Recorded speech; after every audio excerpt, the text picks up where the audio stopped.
Assalamu alaikum everyone. Welcome to Hafsa's Little Corner of the Internet Day 30.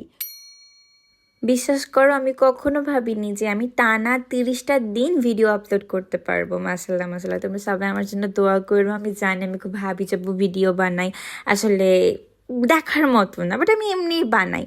By the way, আমি আমার ফ্রেন্ডদেরকে বলছিলাম যে এই ইস্ট পাউরুটিটা আমি কোনোদিন খাই নাই। সো আমার ফ্রেন্ড আজকে ভার্সিটি আসার সময় আমার জন্য এটা নিয়ে আসছে। কি কিউট না? আসলে আমার ছোটো ছোটো ব্যাপারগুলো ওরা মনে রাখে। তোমরা ওদের জন্য দোয়া করবা। অ্যান্ড এটা বেসিক্যালি আমার জন্য হৃদয় আনছে, ওর জন্য একটু দোয়া করবা। ওনা মেয়েদের মতো কথা কথায় রাগ করা। আমি তো বলি যে মাটি বেশি ছিল দেখে আল্লাহ ওকে ছেলে বানাই দিছে, নাইলে ওরে মেয়েই বানাইতো। যাই হোক, ফান করলাম।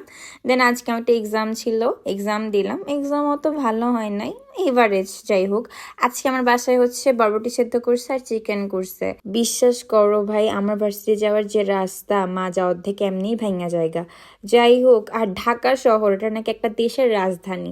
একটু বৃষ্টি হইতে পারে না, একটু কেউ মুততে পারে না, পানি উঠা পড়া জায়গা। মানে বুঝলাম না ভাই, পৃথিবীতে বন্যা হয় হচ্ছে গ্রামীণ অঞ্চল, আর আমাদের এখানে বন্যা হইতেছে ঢাকা শহরে। কি একটা বাজে অবস্থা। যাই হোক, টাটা।